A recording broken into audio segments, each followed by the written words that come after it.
Ya, shalom para sahabat pelayanan. Ya, kita bertemu lagi.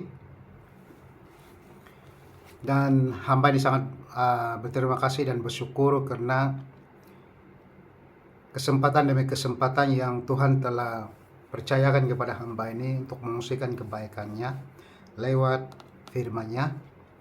Dan pada petang ini hamba ini ingin mengurai satu fenomena yang seringkali terjadi dan diutarakan oleh orang-orang tertentu, khususnya yang sedang berlaku di negara Malaysia tercinta ini.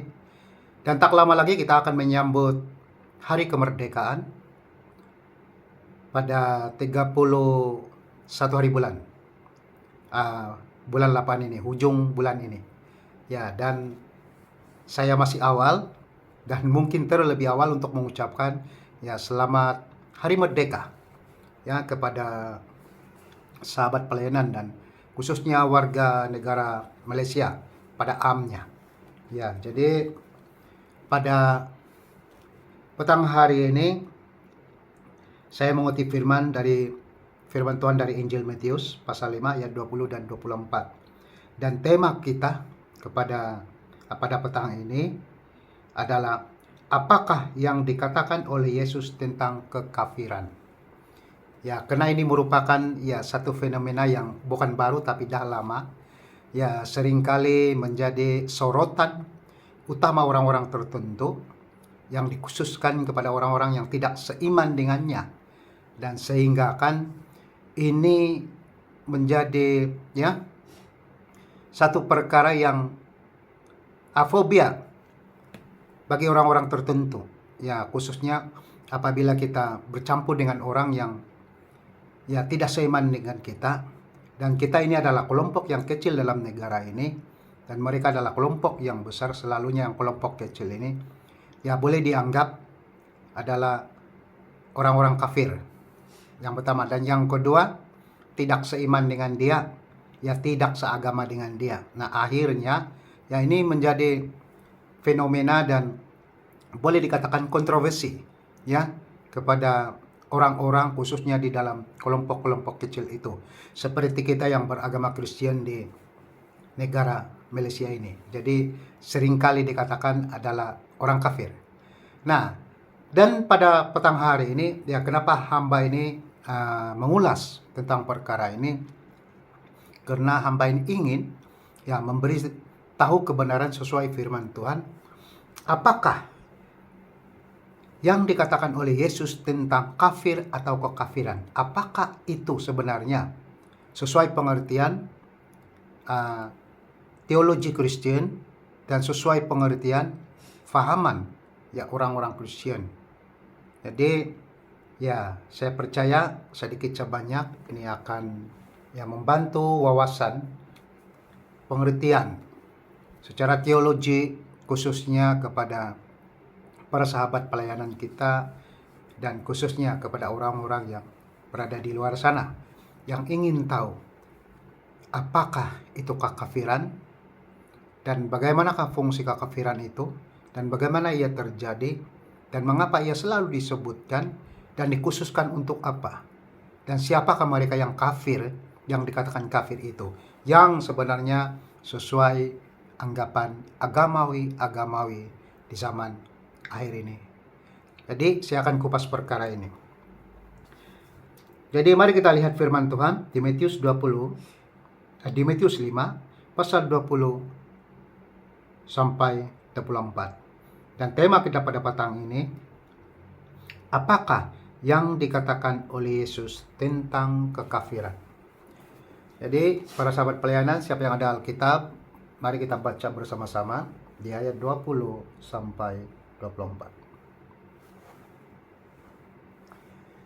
Maka aku berkata kepadamu, jika hidup keagamaanmu tidak lebih benar daripada hidup keagamaan ahli-ahli Taurat dan orang-orang Farisi, sesungguhnya kamu tidak akan masuk ke dalam kerajaan surga. Kamu telah mendengar yang difirmankan kepada nenek moyang kita, jangan membunuh, Siapa yang membunuh harus dibunuh. Tetapi aku berkata kepadamu, setiap orang yang marah terhadap saudaranya harus dihukum. Siapa yang berkata kepada saudaranya kafir harus dihadapkan ke mahkamah agama. Dan siapa yang berkata jahil harus diserahkan ke dalam neraka yang menyala-nyala. Ayat 23. Sebab itu jika engkau mempersembahkan persembahanmu di atas mezbah dan engkau teringat akan sesuatu yang ada di dalam hati saudaramu terhadap engkau, tinggalkanlah persembahanmu di depan mezbah itu dan pergilah berdamai dahulu dengan saudaramu, lalu kembali untuk mempersembahkan persembahanmu itu. Mari kita berdoa bersama-sama. Tuhan Bapa Surgawi, pada petang hari ini sekali lagi hamba ini Tuhan mengungkapkan isi hatimu. Biarlah Engkau Allah yang baik, Allah yang mengerti, dan Allah yang sesungguhnya adil dalam kehidupan setiap orang percaya. Dan Engkaulah Allah yang menjadi hakim di atas kehidupan manusia di dalam dunia ini dengan seadil-adilnya. Dan hamba ini berdoa supaya kuasa kasih dan pengampunan-Mu berlaku kepada setiap kami yang lemah, yang kerdil ini, dan yang kecil ini di dalam negara yang sudah merdeka ini Tuhan. Dan kami percaya Engkaulah Allah yang telah memberikan kami pengertian sehingga kemerdekaan itu adalah kemerdekaan yang muktamad. Karena kemerdekaan kami ada di dalam Yesus, dan firman Allah pernah berbicara sesuai apa kata Tuhan Yesus. Aku akan pergi ke sana untuk menyediakan tempat bagi kamu yang percaya kepadaku.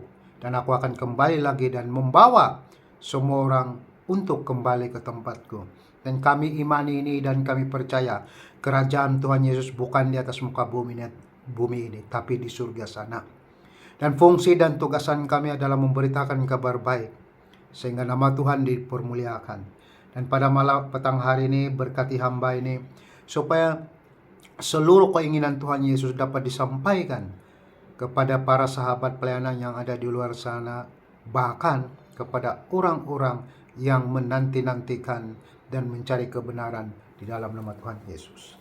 Terima kasih Tuhan, terpuji termulia Engkau dalam nama Tuhan Yesus, dan kita semua sudah berdoa. Amin. Haleluya, haleluya. Nah, saudara yang saya kasih dalam nama Tuhan, sekali lagi ya, hamba percaya bahwa perkara ini teramat penting dalam kehidupan kita sebagai orang yang mencari-cari kebenaran dan mencari-cari jalan yang terbaik untuk memudahkan kehidupan kita ini, menemukan solusi-solusi, jawaban-jawaban yang terbaik dalam kehidupan kita, sehingga kita akan menemukannya. Dan pada petang hari ini hamba ini percaya bahwa segala sesuatunya sudah dimulakan oleh Tuhan Yesus itu sendiri. Dan apabila Tuhan sudah memulakannya, itu berarti Dia tidak akan mengakhiri tanpa jawaban. Karena jawaban itulah yang diperlukan oleh setiap orang percaya. Dan pada petang hari ini hamba ini percaya bahwa hanya satu-satunya jalan yang akan menemukan jawaban, yaitu melalui Tuhan Yesus. Karena firman Tuhan berbicara, Yesus berkata, Akulah hidup, jalan, dan kebenaran. Jadi Yesus itu adalah hidup, jalan, dan kebenaran. Yesus itulah adalah jalan, hidup, dan kebenaran. Jadi mungkin tiga perkara ini kan amat penting bagi orang percaya. Dan di atas kelemahan-kelemahan kita memerlukan bahwa perlunya jalan yang benar, jalan yang lurus itu. Dan perlunya hidup yang sesungguhnya. Dan perlunya kebenaran itu. Dan itulah yang telah dijelaskan oleh Yesus tentang diri Dia. Dan inilah yang menjadi pegangan bagi banyak orang percaya. Jadi pada petang hari ini, mari kita belajar bersama-sama dan mencari apakah yang dikatakan oleh Yesus tentang kekafiran. apakah yang dikatakan oleh Yesus tentang kekafiran. Nah, mari kita lihat di ayat ke-20.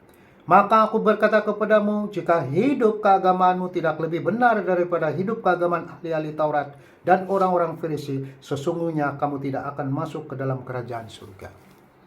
Siapa yang ditegur oleh Yesus ini? Yesus sedang menegur orang-orang Yahudi atau para tetangganya atau guru-guru Taurat atau orang-orang Farisi itu sendiri, atau orang-orang sekeliling dia yang menganggap dirinya alim ulama, menganggap dia adalah orang baik, orang agama, orang yang percaya kepada Tuhan dan melakukan kewajiban agamanya. Nah, ini yang ditegur oleh Yesus. Sebab kalau kita melihat definisi ayat ini, ia berbicara tentang seseorang atau lebih daripada seseorang atau lebih daripada seorang. Dan saya percaya kemungkinan Yesus berada di tengah-tengah khalayak ramai dan Yesus sedang berbicara tentang orang-orang yang tertentu. Dan saya percaya ini merujuk kepada orang Yahudi itu sendiri, kepada guru-guru Taurat atau orang alim ulama, orang-orang yang tertentu yang berada di sekeliling Yesus. Nah, kenapa perkara ini dibangkitkan oleh Yesus? Sebab tema besar di sini, Yesus dan hukum Taurat. Nah, Yesus berbicara tentang hukum Taurat. Sejauh mana kebenaran Taurat itu? Dan apakah Taurat itu dapat menyelamatkan atau bagaimana? Nah, sebab itulah terungkapnya kata-kata kalimat ini yang Yesus mau sampaikan kepada orang-orang sekeliling dia. Dia mengatakan di sini, kalau kehidupan kamu tidak lebih benar daripada kehidupan orang-orang yang beragama seperti ahli-ahli Taurat atau orang-orang Farisi, sesungguhnya kamu tidak akan masuk dalam kerajaan surga, dia cakap. Sebab ada dua definisi di sini yang kita lihat. Yang pertama, Yesus juga seringkali mengkritik orang-orang Farisi di atas desas-desus kesilapan mereka, kekurangan mereka, bahkan disadari, tak disadari maupun yang disengajakan. Nah, Yesus menegur itu. Dan ini Yesus juga menegur. Nah, dan saya percaya dikhususkan kepada orang-orang Yahudi. Yesus menegur mereka dan Yesus katakan, ya, kalau kehidupan agamamu tidak lebih baik daripada orang-orang Farisi, orang-orang Yahudi, untuk apakah itu? Ya, sebab di dalam kehidupan ini, seseorang yang beragama itu harus mencerminkan ajaran Tuhan yang sebenar. Kehidupan rohani itu harus mencerminkan ajaran Tuhan yang sebenar. Sehingga kehidupan rohani itu menjadi berkat bagi banyak orang. Baik para pendengarnya, ya, baik para penelitinya, ya, baik para muridnya sendiri, dan para umatnya sendiri, atau sesiapa saja. Jadi mencerminkan bukan dengan kata-kata saja, bukan dengan cara berpikir saja, tapi dengan selebihnya, dengan tindakan-tindakan. Nah, sebab itulah Yesus berani berkata di sini, ya, kalau kehidupan agamamu, caramu beragama tidak lebih baik daripada orang Farisi, orang-orang Taurat, khususnya guru-guru Taurat, atau orang-orang Farisi yang mengamalkan agama Taurat itu, kamu tidak layak untuk masuk ke dalam kerajaan surga, kata Yesus. Nah, Yesus berbicara tentang agama di sini. Nah, seperti mana yang kita tahu pada hari ini tentang pengajaran Yesus, Yesus sebenarnya tidaklah mengajarkan dan menekan keutamaan agama itu atau ajaran-ajaran agama itu. Tapi Yesus menekan dan mengajarkan satu prinsip, ya, yaitu keselamatan. Bukan lewat agama, tapi lewat dirinya sendiri. Jadi dia ini menjadi role model, ya, contoh acuan yang pertama untuk memberitakan kabar baik, memberitakan keselamatan melalui kehidupan dia. Jadi Yesus bukan berkata-kata saja untuk mengajar dan mendidik, ya, memberitahu tentang kebenaran, tentang hukum-hukum yang ada di surga itu, ya, jalan untuk keselamatan dan masuk surga. Tapi Yesus adalah role model, acuan, contoh yang pertama daripada tindakan, perkataannya, perbuatan dia. Nah, sebab itulah Yesus berhak untuk menegur orang-orang ini. Mereka kelihatan orang yang beragama, tetapi tidak lebih baik daripada apa yang diajarkan oleh agama dia. Maksudnya kan cermin diri itu kan tidak jelas. Tindakan dia tidak jelas. Ajaran agama itu ya betul daripada Taurat itu. Tapi hidup mereka tidak betul. Kelakuan mereka tidak betul. Perkataan mereka tidak betul. Pikiran mereka dan segala-galanya. Sebab itulah Yesus memberanikan dia untuk menegur mereka. Sebab ini fungsi dan tugas Yesus membetulkan apa yang tidak betul. Dan bukan berarti dia menyada, melawan Taurat dan sebagainya. So, Yesus juga sekolah Taurat, belajar tentang Taurat. Yesus tidak pernah bermasalah tentang Taurat. Ya, tentang agama Taurat. Tapi Yesus hanya bermasalah dengan orang-orang yang tidak benar dan dengan kehidupan yang berdosa. Yesus bermasalah dengan tindakan-tindakan yang tidak benar. Dan sebab itulah Yesus menegur mereka. Dan mari kita pikir sejenak. Layakkah orang-orang seperti ini mengatakan kita orang kafir? Sebab orang kafir sebenarnya orang yang tidak beragama, tidak mengenal Tuhan. Jadi mereka ini beragama, mengenal Tuhan, tapi mengkafir-kafirkan orang lain, mengatakan orang lain buruk, jahat, dan sebagainya. Tapi hidup dia tidak lebih benar daripada ajaran agama dia. Dan sehingga ke hari ini adanya oknum seperti ini. Sebab di zaman Yesus pun banyak orang seperti ini. Ya, dan sebab itulah ditegur oleh Yesus. Dan Yesus katakan di ayat yang terakhir, kamu tidak layak masuk surga kalau hidupmu tidak lebih benar daripada agamamu. Ya, ajaran agama itu benar. Karena Taurat itu ya, kita mengimani dan kita percaya itu datang daripada Tuhan.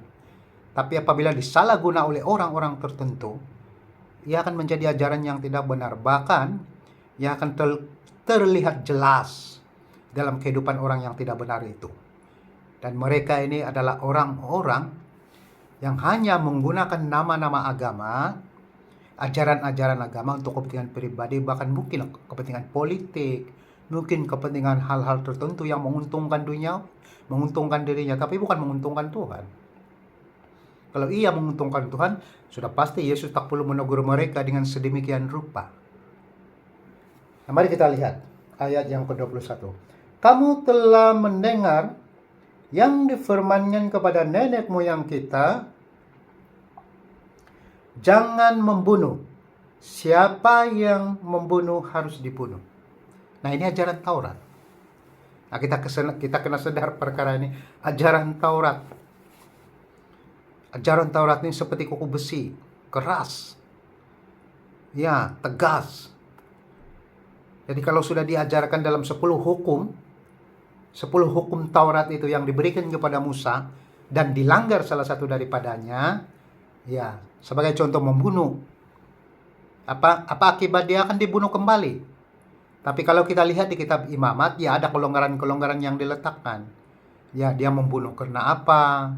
Dan dia terbunuh karena apa? Nah, maksudnya ada penyelidikan, ada siasatan tentang kematian atau pembunuhan yang berlaku itu. Tapi Yesus simpulkan di sini, ya, kalau melakukannya, artinya kalau melakukannya dengan sengaja, dia juga harus dibunuh. Ya, sebab itulah hukuman yang setimpal dengan seorang pembunuh. Nah, sehingga pada hari ini, apakah hukum sipil tidak ada seperti ini? Ada. Ya, didapati bersalah dan akan dihukum gantung sampai mati. Atau apapun caranya di mana-mana negara, kalau berlakunya ya pembunuhan yang disengaja direncanakan, jadi akibat hukuman dia akan dibunuh kembali, ya akan mendapat balasan yang setimpal apa yang dilakukannya. Taurat seperti ini. Dan pertanyaannya sekarang ini, apakah ini hanya dilakukan oleh orang kafir atau negara-negara kafir ya yang dianggap kafir oleh orang-orang tertentu? Tidak. Ya, soal ini berbicara tentang keadilan dan boleh berlaku di mana-mana negara. Ya, boleh berlaku di mana-mana. Berbicara tentang keadilan. Ya. Tentang keadilan, membela yang lemah, menegakkan kebenaran dan menghukum yang jahat, menghukum orang yang telah melakukan kesalahan. Dalam arti kata lainnya telah melakukan dosa. Nah, Taurat pun sedemikian rupa. Nah, bila kita berpikir tentang kekafiran, nah kekafiran ini sebenarnya kan dia hanya merujuk kepada agama. dia merujuk kepada kepercayaan, kepada anutan. Yang merujuk ke arah itu.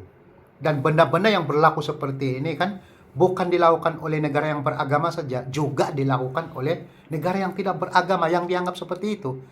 Namun yang pasti bagi mereka di sana beragama, negara Korea beragama. Agama mereka di sana.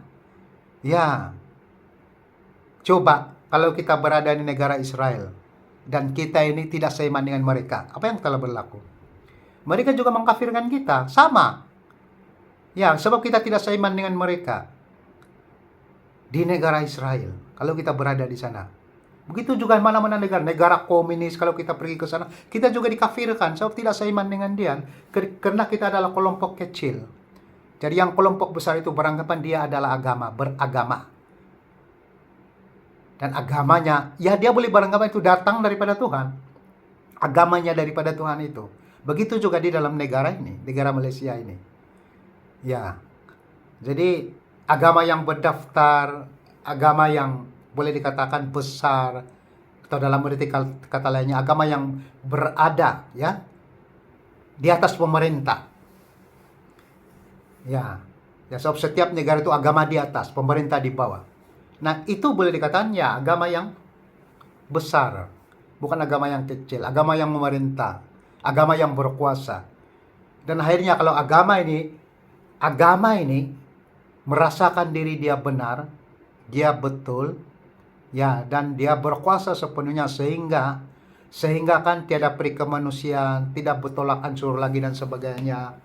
Dan akhirnya ya boleh berlaku seperti itu, yaitu menganggap orang lain, orang yang kecil, agama yang kecil itu adalah kafir. Nah, begitu juga dengan mana-mana negara. Nah, itu pengertian saya tentang hal yang berkaitan. Jadi kadang-kadang orang beranggapan ya kekafiran itu ya merujuk kepada agama saja. Ya, tapi sebenarnya kekafiran itu bukan merujuk kepada agama saja. Ya, dalam arti kata lainnya kan kekafiran itu merujuk kepada orang yang tiada agama. Ya, tak kira dia berbentuk negara, pemerintahan, atau ya secara spesifik mengarah kepada individu-individu yang berkaitan. Nah, cara pikir dia seperti itu. Nah, sebab itulah di sini Yesus coba memberitahu kebenaran. Ya, dalam arti kata lainnya, Anda semua ini beragama, tapi Anda tidak lebih baik daripada ajaran agama Anda. Ya, karena Anda seringkali melakukan kesalahan. Dalam arti kata lain, seringkali melakukan dosa, tapi Anda sedang menegakkan kebenaran agama Anda. Bagaimana orang lain mencontohi Anda, belajar daripada Anda? Bagaimana orang lain mengikuti Anda? Itu maksud dia. Dan kamu dengar ini, kata Yesus, di ayat yang ke-21 ini. Jadi apa hukumannya kepada orang yang telah membunuh dengan sengaja? Ya, nah akan mengakibatkan dan mendapat balasan sesuai dengan undang-undang dan aturan dalam negara itu. Nah, di masa itu sesuai dengan undang-undang dan aturan Israel di masa itu. Sesuai dengan aturan mereka, dan semua itu merujuk kepada kitab Taurat. Ya begitu. Jadi di zaman sekarang ini dia bukan merujuk lagi kepada kitab Taurat, tapi merujuk kepada hukum sivil. Dan sivil itu ada di mana-mana negara. Ya, dia tak melihat kepada apapun ya agama negara itu sebagai pemerintah. Tetapi ia berbicara tentang hukum sivil, dan hukum sivil itu adalah menegakkan kebenaran kepada orang-orang tertentu, khususnya orang-orang lemah, orang-orang yang ditindas, orang-orang yang kecil, yang diinjak. Ya, jadi sivil itu sebenarnya menegakkan kebenaran, yang menegakkan keadilan, membantu orang-orang yang kecil ini. Nah, itu tujuan dia itu. Sehingga hukum ini terwujud di dalam Taurat itu. Ya, sebab ini masih relevan, masih berlaku sehingga ke hari ini. Ya, memang Taurat itu dibatalkan, tapi sesuai merujuk kepada hukum seremonial. Hukum seremonial ini merujuk kepada hukum rohani itu yang mempersembahkan binatang, ya, dan sebagainya. Itu sudah dibatalkan. Tetapi hukum moral ini, ya, yang berkaitan tentang membunuh dengan sengaja tadi dan mendapat hukuman mati, nah itu masih berjalan di mana-mana negara. Dan sifatnya adalah hukum sivil. Ya, tapi di dalam Taurat ini pada masa itu, ya dia masih bersifat agama. Ya, kena ajaran daripada 10 hukum Taurat itu yang diberikan kepada Musa. Nah, begitu. Jadi, sini berbicara tentang keadilan juga. Ya, ibaratnya seperti mendapat karma. Kalau kita berbuat baik, dapat balasan baik. Berbuat jahat, dapat balasan jahat. Nah, ini juga harus difikirkan oleh agamawi di zaman akhir ini. Ya, harus juga difikirkan. Nah, sebab itulah tidak boleh menganiaya sembarangan. Dengan kata-kata, dengan cara pikir, dengan tindakan yang mencederakan orang, menyakiti hati orang. Ya, itu harus diusahakan. Ya, di dalam beberapa kelompok, khususnya dalam masyarakat majmuk yang berbilang kaum, bangsa dan agama. Ini diusahakan, baik itu pemerintah, ya, baik itu agama yang besar, diusahakan. Yaitu saling menghargai, menghormati, saling membantu, saling menolong, saling menyelamatkan. Sebab, ya, ada undang-undang yang membela nasib orang-orang yang lemah ini. Nah, itu harus dipikirkan. Tidak terwujud dengan begitu mudah undang-undang itu dalam sebuah negara kalau Tuhan tidak mengizinkan, kalau bukan datang daripada keadilan Tuhan. Haleluya. Nah, mari kita lihat di ayat ke-22. Tetapi aku berkata kepadamu, setiap orang yang marah terhadap saudaranya harus dihukum. Siapa yang berkata kepada saudaranya kafir harus dihadapkan ke mahkamah agama. Dan siapa yang berkata jahil harus diserahkan ke dalam neraka yang menyala-nyala. Nah, kenapa Yesus melarang di sini? Nah, sampai ini disalah tafsir oleh orang-orang tertentu. Oh, rupanya Yesus itu kasar, Yesus itu jahat, ajaran dia tidak benar, tidak betul, tidak alkitabiah dan sebagainya. Tapi pada masa ini Yesus sedang berbicara tentang hukum Taurat itu sendiri. Dia sedang mengupas ajaran Taurat itu sendiri. Bagaimana? Yang dijelaskan kepada orang-orang Yahudi, kepada guru-guru Taurat, orang-orang Farisi. Dijelaskan kepada mereka supaya mereka mengerti. Mungkin kebanyakan di antara mereka ini mengerti, ya, Taurat itu merupakan satu pendidikan dalam agama untuk mengajar menjadi orang yang baik. Mereka mengerti. Dan juga mereka mengerti apa hukumannya kalau dilanggar. Nah, kenapa Yesus berulang kali menyebut tentang perkara ini? Karena apa? Lebih banyak lagi orang yang melakukan dosa, kesalahan. Ya, bukan saja kepada orang Yahudi, terlebihnya kepada guru-guru Taurat itu sendiri. Orang-orang agama yang ada dalam jabatan pemerintah pada masa itu, yang diberi gaji oleh orang Romawi pada masa itu. Mereka sendiri yang melanggarnya. Mereka melarang orang lain melakukan kesalahan, karena ada hukumannya, tapi mereka sendiri melanggarnya. Dan apabila mereka melanggarnya, mereka tidak dihukum. Karena mereka yang memegang perintah itu. Mereka yang berkuasa di dalam agama itu. Mereka melanggar, mereka tak dapat hukuman. Tapi rakyat yang kecil, orang-orang yang kecil, melanggar hukum agama itu, nah mereka dihukum. Nah, Yesus berbicara tentang keadilan kepada rakyat yang kecil, kepada orang-orang miskin, kepada janda-janda, ya, kepada orang-orang yang tidak berkemampuan, orang-orang yang tidak berpendidikan dan sebagainya. Nah, Yesus mewakili mereka, orang-orang susah ini. Sebab itulah Yesus berbicara tentang perkara ini. Yesus bukan membela kejahilan, kejahatan dan dosa, tapi Yesus sedang menegur, Yesus sedang memberitahu kebenaran supaya mereka semua bertobat. Itu tujuan dia itu, bertobat. Supaya tidak lagi berkata-kata seperti itu, tidak lagi menghukum orang sembarangan, dan tidak lagi menghakimi orang sembarangan. Tetapi harus berjalan benar, harus melakukan kebenaran itu, dan harus sesuai dengan apa yang dikatakan oleh pendidikan Taurat tadi. Kita anggap saja begitu, pendidikan Taurat tadi. Nah, ada satu ayat di sini. Harus dihukum siapa yang berkata kepada saudaranya kafir, kata Yesus. Harus dihukum. Sesuai dengan undang-undang Israel pada masa itu. Jadi sehingga pada hari ini perkataan ini masih wujud dari agama-agama yang lain. Mengkafir-kafirkan orang lain sebab tidak seiman dengan dia. Kalau kita berkata mengkafir-kafirkan orang lain sebab tidak seiman dengan kita, pergi ke Israel sana. Di sana masih banyak orang yang seperti ini.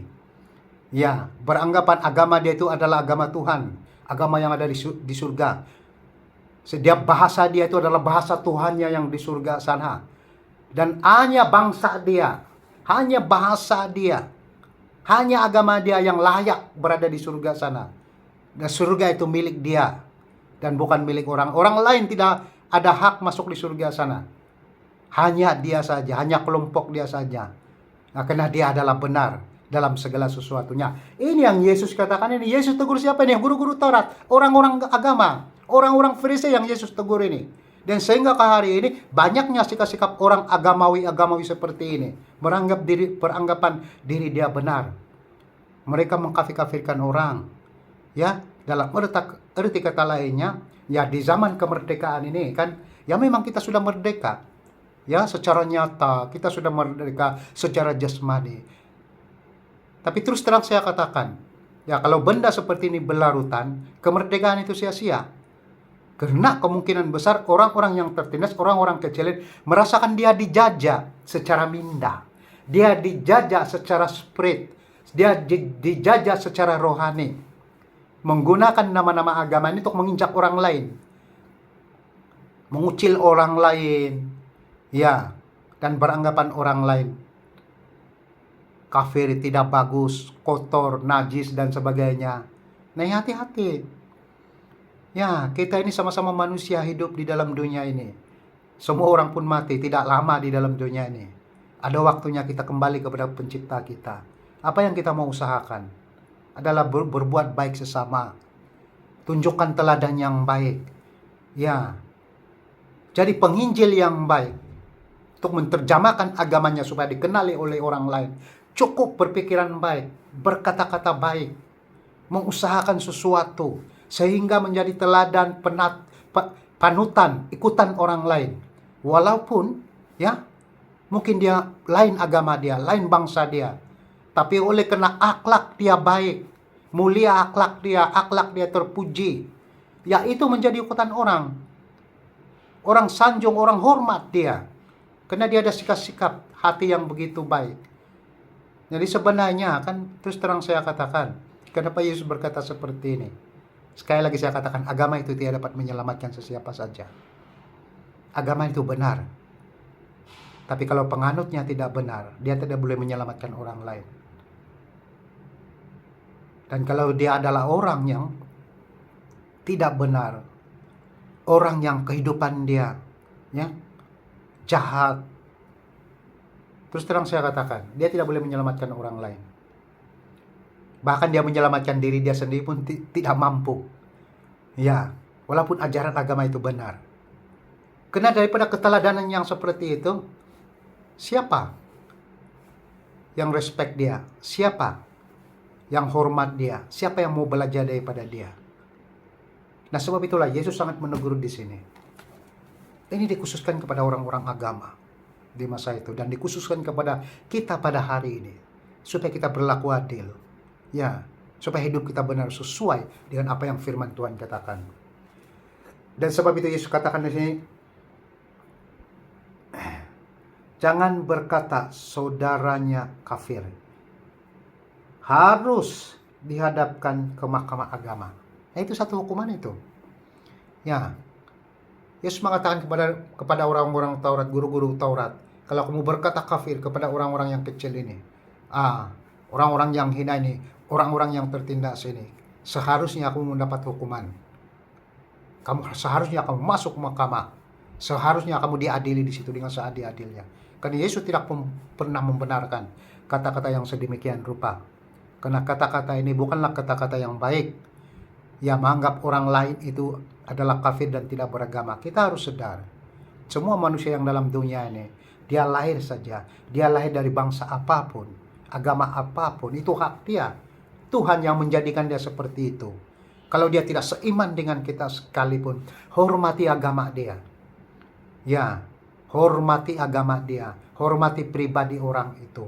Dan lakukan sesuatu untuk menolong dia sekiranya dia memerlukan bantuan dan pertolongan daripada kita. Itu yang seharusnya berlaku kepada orang-orang yang beragama, orang-orang yang percaya kepada ajaran-ajaran Tuhan di zaman akhir ini. Dan itulah dorongan dan nasihat Yesus kepada guru-guru Taurat, orang-orang Farisi, khususnya kepada kaumnya sendiri, kaum Yahudi itu sendiri. Karena seperti sedia maklum di zaman Yesus ini, ya, kaum Yahudi ini salah satu daripada kaum yang keras. Ya, dan mereka-mereka ini yang tidak percaya kepada Tuhan Yesus, mereka ini ya kebanyakannya pemberontak, kebanyakannya orang yang mudah melakukan kejahatan, kesalahan, dan apa saja. Tapi orang yang sudah diselamatkan dan percaya kepada Yesus, mereka percaya kepada hukum kasih, cinta damai, dan mereka percaya ada surga, mereka percaya ada neraka, ya ada hukuman yang ditentukan oleh Tuhan kepada orang-orang yang melakukan kesalahan yang berkaitan. Nah, mari kita lihat ayat ke-23. Sebab itu, jika engkau mempersembahkan persembahanmu di atas mezbah dan engkau teringat akan sesuatu yang ada di dalam hati saudaramu terhadap engkau, tinggalkanlah persembahanmu di depan mezbah itu dan pergilah berdamai dahulu dengan saudaramu, lalu kembali untuk mempersembahkan persembahanmu itu. Nah, apa kata Yesus kepada guru-guru Taurat, orang-orang Farisi, ya, kepada orang-orang Yahudi itu sendiri? Bukan Yesus tidak menghormati persembahan kepada Tuhan, persembahan di depan mezbah Tuhan. Kalau guru-guru Taurat melakukannya dengan ya begitu berdisiplin, sesuai dengan hukum Taurat. Ada persembahan yang mereka bawa di dalam persembahan, bawa di dalam rumah-rumah ibadah. Seperti di sinagog-sinagog dan sebagainya. Ya, itu sesuai Taurat. Tapi Yesus katakan di sini, tiada guna persembahan itu kalau kamu bermasalah dengan orang lain. Kalau kamu belum beres dengan orang lain. Bereskan dulu. Kalau kamu bersalah, minta ampun dengan dia, minta maaf dengan dia.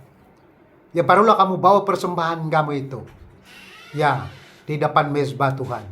Barulah Tuhan berkenan kepada persembahan kamu itu. Kalau persembahan itu dibawa dengan cara berdosa, dengan pikiran berdosa, dengan hati yang berdosa, dengan tindakan yang berdosa, tiada guna persembahan itu. Walaupun kita ibadah sembayang 100 kali dalam satu hari, tapi hidup kita berdosa, hidup kita tidak benar di hadapan Tuhan, hidup kita tidak pernah aman, tidak pernah damai dengan orang sekeliling kita, percayalah, itu tiada artinya bagi Yesus. Yesus tidak mau persembahan yang semacam itu. Yesus tidak mau persembahan yang semacam itu. Yang Yesus perlukan adalah persembahan yang penuh cinta damai, penuh kasih, adalah persembahan yang penuh dengan pertobatan, menyadari diri dia berdosa, menyadari dia perlukan pertobatan, dia perlu bertobat di hadapan Tuhan, memperbaiki kehidupan. Itu lebih penting. Kalau hanya sekadar persembahan dan tiada pertobatan, itu sia-sia. Kita datang di rumah ibadah ini sebagai ucapan syukur dan terima kasih kepada Tuhan, karena Yesus sudah menebus dosa kita di atas kayu salib. Dan itu harus disadari oleh orang-orang yang bertobat, sungguh-sungguh di hadapan Tuhan. Dan sebab itulah Yesus di sini menegur orang-orang tertentu ini. Ya, kalau kamu mempersembahkan sesuatu kepada Tuhan, apa saja persembahan, baik itu meminta pengampunan dosa dan sebagainya, pikir, ingat, siapa orang yang disakiti. Letak dulu persembahan di tepi itu katanya. Cari orang itu, berdamai dulu dengan dia. Selesaikan dengan dia dulu. Barulah kita tiada masalah dengan Tuhan. Barulah terhapusnya ya dosa kita itu. So kita dah berdamai dengan orang itu. Kita dah minta maaf. Ya, ini yang perlu. Kita dah meminta ampun daripada dia. Begitu juga dengan sebaliknya. Kalau orang berdosa kepada kita, bersalah kepada kita, sebesar manapun kesalahan dia itu, ampuni. Karena ajaran Yesus sangat ajaran Yesus sangat jelas. Apa ajaran Yesus? Ya. Aku maju selangkah. Dunia ini mengajar bagaimana mengasihi sahabatnya. Dan tak perlu 10 langkah. Yesus hanya maju 1 langkah saja. Dan apa yang Yesus katakan? Kasihilah musuhmu. Berdoalah kepada orang. Berdoalah untuk orang yang telah menganiaya kamu. Ya, Yesus merintahkan mendoakan orang-orang yang menganiaya, menzalimi kehidupan kita, memfitnah dan apa saja. Yesus mengajarkan itu. Dan ini harus menjadi pelajaran, menjadi tindakan dan perbuatan orang percaya. dalam kehidupan dia. Kenapa Tuhan berbicara seperti ini? Karena Tuhan mau kesetiaan dan keadilan. Hanya itu yang dapat menyambung hubungan baik kita dengan Tuhan. Hanya itu kita akan melihat pengampunan daripada Tuhan. Pertama, cinta damai. Harus selesai dengan Tuhan dulu. Ada kasih, ada cinta damai dengan Tuhan. Barulah kita mendapat kasih dan cinta damai daripada Tuhan. Kalau kita ada cinta damai dengan Tuhan, kita sudah beres dengan Tuhan, kita akan beres dengan orang sekeliling kita. Tapi kalau dengan Tuhan kita belum beres, macam mana kita nak membereskan ya hubungan kita dengan orang lain? Kalau ada kepahitan di dalam, ada kebencian di dalam hati ini, ya, itu lebih teruk daripada kafir, lebih kafir daripada orang kafir. Kafir ini sebenarnya bukan berbicara tentang agama, tapi berbicara tentang dosa. Berbicara tentang kejahatan di dalam hati, kejahatan di dalam pikiran. Itu kafir. Itu kafir. Itu sangat bahaya bagi orang percaya. So, penghapusan dosa di atas kayu salib itu sebenarnya membayar dosa kita dengan lunas, menebus dosa kita dengan lunas, segala jenis dosa dalam pikiran, dalam hati, dalam tindakan, dalam perbuatan dan apa saja. Sudah dibereskan oleh Yesus, sudah diselesaikan di atas kayu salib. Kalau itu kita sadari, itu berarti ya kita ada hubungan baik dengan Tuhan. Kita ada damai bersama dengan Tuhan. Dan Tuhan mudah berdamai dengan kita. Dan mudahnya kita berdamai dengan orang sekeliling kita. Itu rahasia orang percaya. Percaya dulu itu. Lakukan dulu itu. Ya, barulah berbakti kepada Tuhan. Barulah ibadah ucapan syukur dan terima kasih. Berapa kali kamu sembahyang dalam satu hari, dalam satu minggu, itu urusan kamu dengan Tuhan. Yang penting kamu beres dulu dengan Tuhan, beres dulu dengan orang sekeliling. Jangan sampai ada dosa yang tersembunyi. Karena dosa yang tersembunyi itulah yang membuatkan kita jauh daripada Tuhan. Kita tak pernah buka dosa itu, tak pernah buang dosa itu. Itu yang membuat kita jauh daripada Tuhan. Itu yang membuatkan kita jauh daripada Tuhan. Itu yang membuatkan kita tidak pernah melihat berkat. Karena berkat dihalang oleh dosa-dosa yang dalam kehidupan kita. Nah, itulah kekafiran yang sebenar. Yang harus disadari oleh orang percaya di zaman akhir ini.